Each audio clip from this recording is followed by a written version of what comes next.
Katandike ne Honorable Kagabo Twaha Muzeeyi.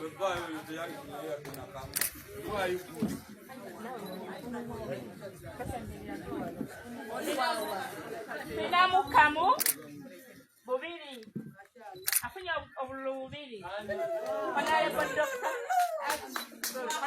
Twaha Kagabo afunya obululu bubiri tukiriziganyiza tunuza kaino sebo tuyinawo Honorable Mutesasira Gonzaga ono si mulonzi waffe tali mu register ono gundi amukwatidde bukwatizi naye ono tayinaawo Mutesa wange baba so tunuze eno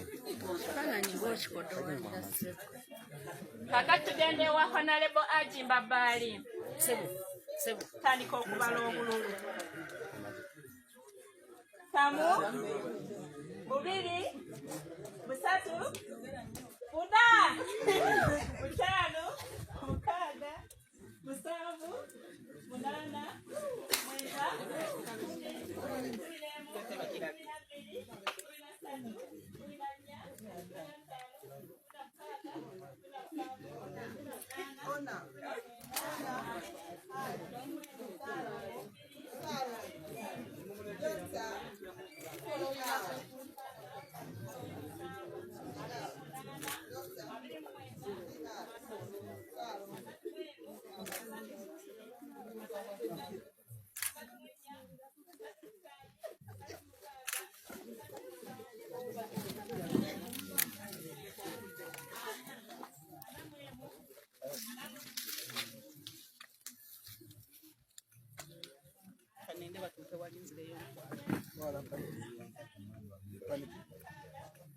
ajoni kamu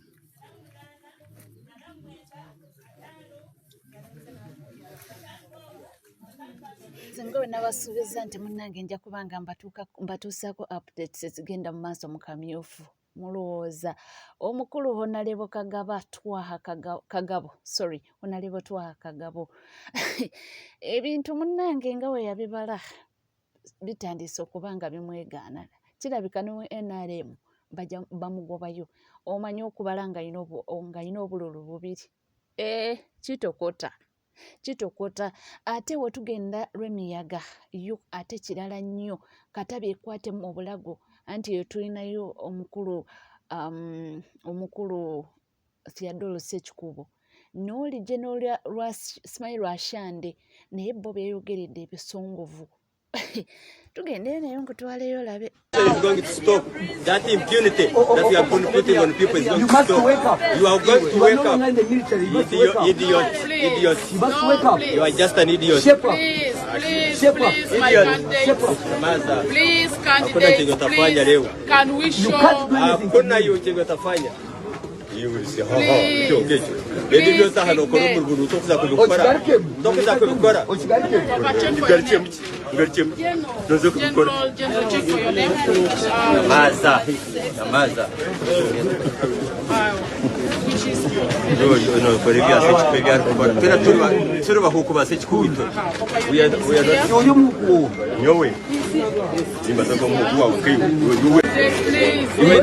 your intimidation is going to stop.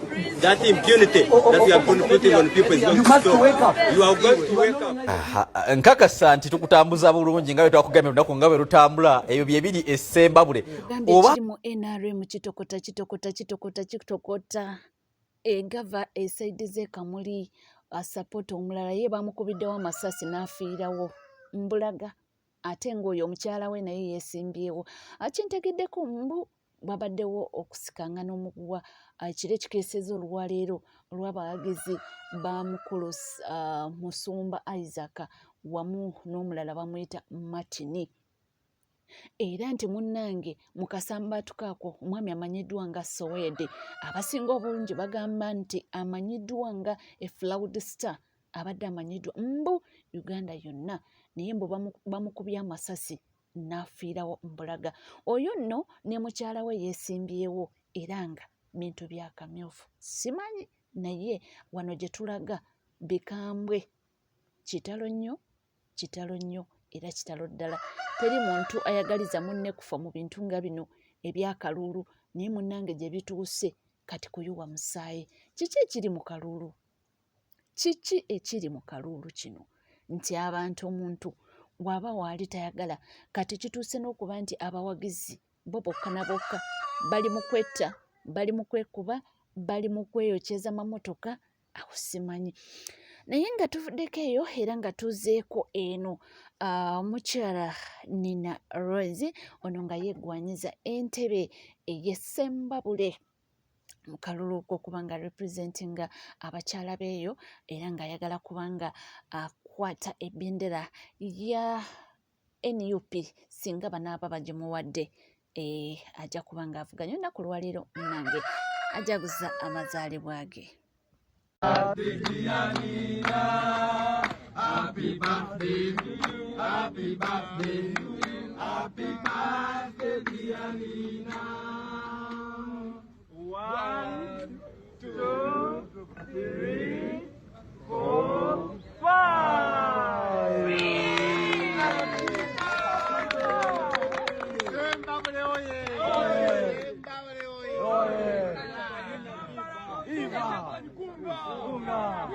Nga tuvuddeko eyo era nga tweyongerayo Katikkiro wa Buganda Charles Peter Mayiga yo yavuddeyo munnange n'ayambalira Pastor Bujingo bw'alina enjiri gye yabuulidde naye teyamulese kyekimu agamba nti nedda waliwo ekitatambula bulungi.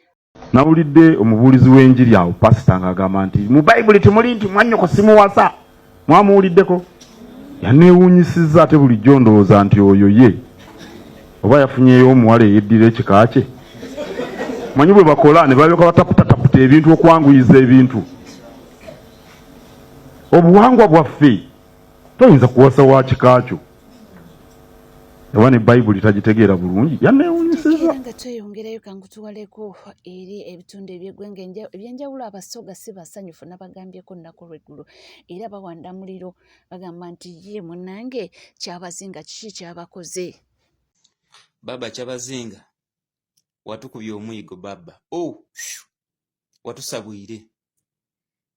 Akasaada kakugemye, kakuniga, kakunyola kati akasaada kakulaga nti ozira kyoli. Akasaada okweta okunona emmotoka ekololo kakumazeemu ekitiibwa kyo kyona kyona. Iwe mwene itaka mu Busoga oba bati niwe mwene lyo ekali kyoliida ositukira emmotoka. Lwaki tibagirese mu lubiriru? Ye lwaki yayenda bene mwesitukire ate nga niye mwene azirayo yabasindikira voice kubalaga nti muzira kye muli mu bantu beimwe. Era ekyo yakimaze okituukiriza abantu babatwairemu ebitiibwa. Abantu babatwairemu ekitiibwa okusitukira omusaada ng'omusaada gugwe musitukire ayina baawe ebintu abantu abo babiroba na bulobe. But for you Obusoga bwa weiremu ekitiibwa Kyabazinga wa Busoga okusituka yaje kololo okunona emmotoka kyabere kikola kya buswavu ino. And we salute Buganda Kingdom. We salute Buganda Kingdom. Omwana agambye nti baba Kyabazinga watukubye omuggo. Mwe bakubye omuggo munnange omuzito si mwangu gwa kukola ki ku receivinga naye ate balina okutwala nga weguli.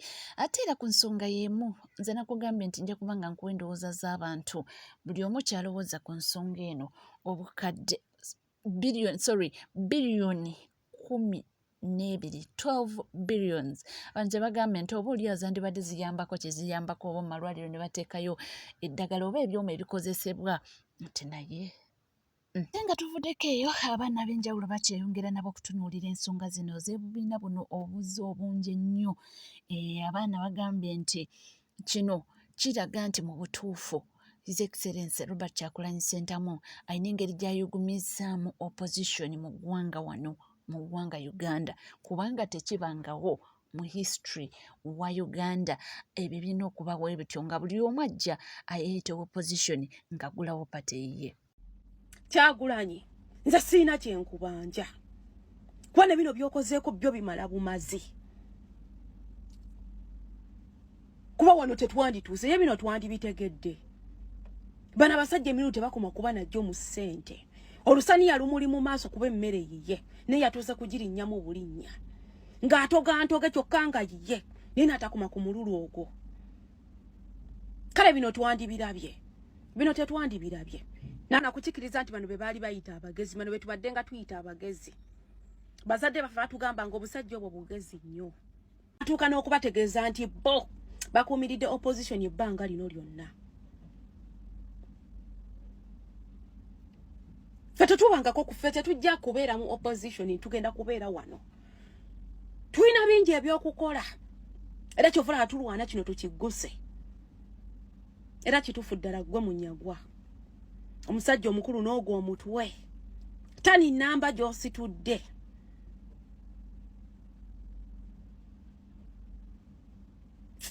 Omutwe gukulinga elementi ya boda naye ositudde mukalu.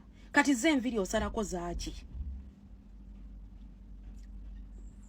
Basajja mu buzenga bazenga bayambisa bana abasajja. Eno multi-party system okwawula yawula mu bululu. Ate ddala bana abamanyikiddwa. Bano ba political prostitutes. Bazenga babayambisa. Kati mu kaseera kano we tunagenda okutuukira mu gw'omunaana, trust me. Wagenda kubaawo ebibiina ebisukka ne mu 10. Bagezaako okulaga Omunnayuganda nti ebyobufuzi by'eggwanga eddala ebyakalulu byafuuka byabaddiikuula. N'okugezaako okunafuya Omunnayuganda nti ate wali kisobola kugenda maaso kwa buli omu ali ku bibye. Era Kyagulanyi olyokanga n'ojja. Kuba ye eryokanga n'etonye tulaba ensisira we zenkana emyoyo. Ebisajja ebikulu yenna sedduvuto ali awo yenna avuya buvuya. Alinga ali mu kiyumba ky'embizzi. Alhamdulillah, Kyagulanyi sina kyenkubanja. Kuba wootutuusizza. Kyo kitumala bumazi balinga batubika akatambaala. Nga tuwoza bino obusajja asibe kanzu essuuti n'abeeranga empeke ya kapiso alina gy'atwala eggwanga. Olemwa. Byebyo ate ye musajja mukulu Munyagwa mugati gwa bata abaana bakyeyongera okuba nga bamuwa ebibye n'okuba nga bamukubamu ebituli ku kintu kino kye yakoze. Jjukira akabonero Lusoniya pate bagiyita ki? Common Man's Party. Otunula Munyagwa mugati gwa bata. What can I say? The name itself speaks volumes. Mugati gwa bata. Ebintu byakyuka dda. Ebyokubeera kazanyiikirizinga katolubwama. Noweetikka bw'oti emifaliso muganda wange abantu ogenda bakulembera.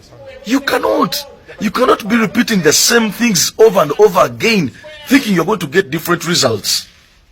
Oli ku TV oyimiridde wekalakasa. Sometimes I even wonder where you get the authority, the moral authority, where you get the audacity after opposing government for so long and gaining nothing. The problem is not about you being on the opposition for so long. The problems are the gains. What have you gained? What have you achieved apart from time and experience? Is that worth bragging about? Right now zendi mukono nandi badde nangi situla amalobozi g'abantu bange kuba banneesize ne kati nina okudda mu maaso ga Honorable Nambooze ate munnyonnyole lwaki nandibadde nze nkulembera. But why would I be in a position of explaining to somebody something obvious? Obadde mu bukulembeze for over 20 years, 4 terms, ng'abantu bakulonda. Tobba bululu abantu nga bakulonda. Honorable Nambooze ne Mukono municipality for 4 terms, that is 20 years, abantu bamulonze nga bamwagala ne bamwerondera. But now is the time abantu be Mukono ne bavayo ne bagamba naye honorable kyokozeko okikoze. Akati tukagabire omukulembeze omulala alinamu ku maanyi. No, it's impossible. I deserve a 5th term. When and this goes to all leaders. let it be opposition or not. When do you listen to the population?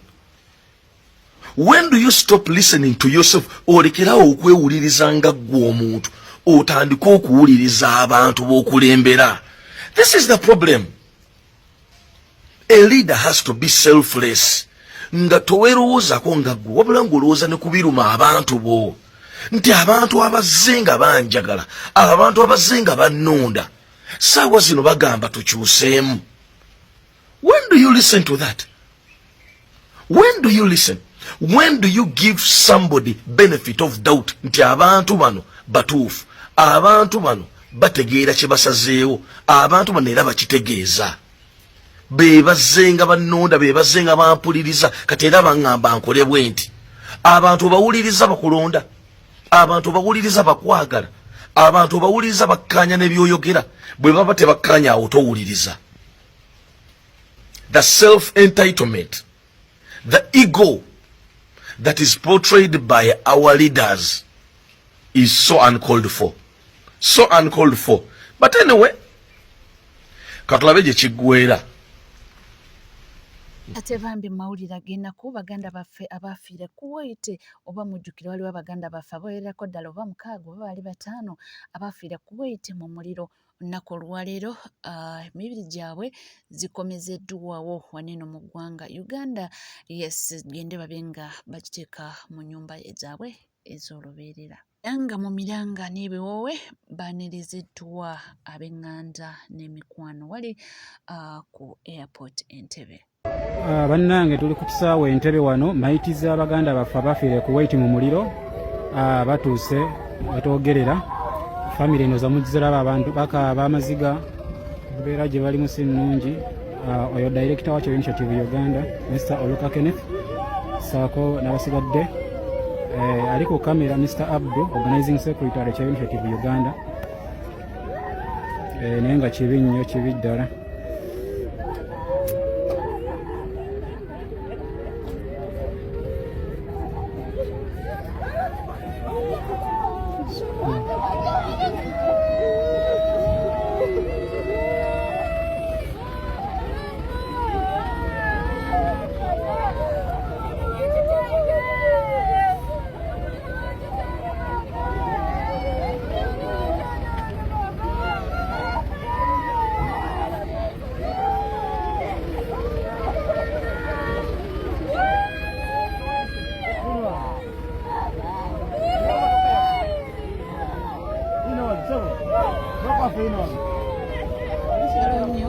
Kitalo nnyo era kitalo ddala. Tweyongera okuba nga tusabira b'eŋŋanda n'emikwano n'abagenzi nti emyoyo gyabwe Mukama agiwa ekiwummulo ekirungi. Ate era mawulire ag'ennaku agava ku kyeyo, era waliwo Omunnayuganda omulala naye eyafudde.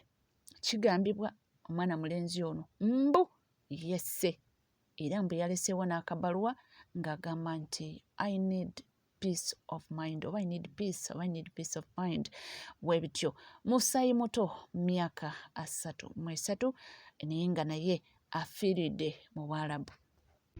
Mawulire si malungi. Waliwo Omunnayuganda munnaffe eyeetuze badde bamuyita Ankunda Dickson abadde akolanga home defense ku ssomero lya Newton International School.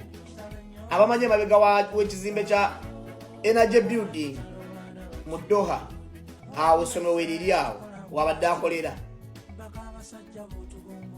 Dickson mbadde mulabidde emyaka ndowooza nga 3 kubanga natandika okugenda ku ssomero eryo emyaka nga 3 emabega. Mbadde nga ŋŋendawo ne tunyumya kubanga abadde mukwano gwange, naye nga si mukwano gwange gwe tunyumya naye eby'omunda, naye nga just tunyumyamu awo ne tusagasaagamu. Abadde akola ku ssomero eryo abadde n'omulimu mulungi. Of course omulimu gwe gubadde mulungi kubanga abadde badeployingawo aba security nga yabakulira yakulira essomero security ebikibwa ebityo ku ssomero awo. Abadde alaga nti alina mutawaana bw'abadde onyumya naye. Emabegakaawo bwe twali tugenda okuva oluwummula nga lugenda otutandika naliyo, era n'antegeeza nti katugenda mu luwummula tuwummule emyezi gyaffe 2 nga kalaasi twebaka bwebasi. Gayo na adda temera myaka egy'obukulu nga 33 bangambye adde talina mukyala abadde talina mwana abadde amaze katawana embaga eriwerako era nga alina kampani gye yasooka then n'alyoka ajja wano wabadde akolera yalese akapapula nga kagamba I need peace of mind simanyi buzibu ki wabadde nabo like oba n'ab'eŋŋanda ze oba n'emikwano gye oba kubanga abadde asula yekka abadde alina lumu waasula ng'asula bulungi okusinziira ku mawulire g'ensembi y'okufuna yeesaze emisuwa gino egy'emikono emisuwa oluvannyuma neyeteekamu omuguwa neyeetuga siriyasiri neyetta tetumanyi gayi lwaki yesse bannange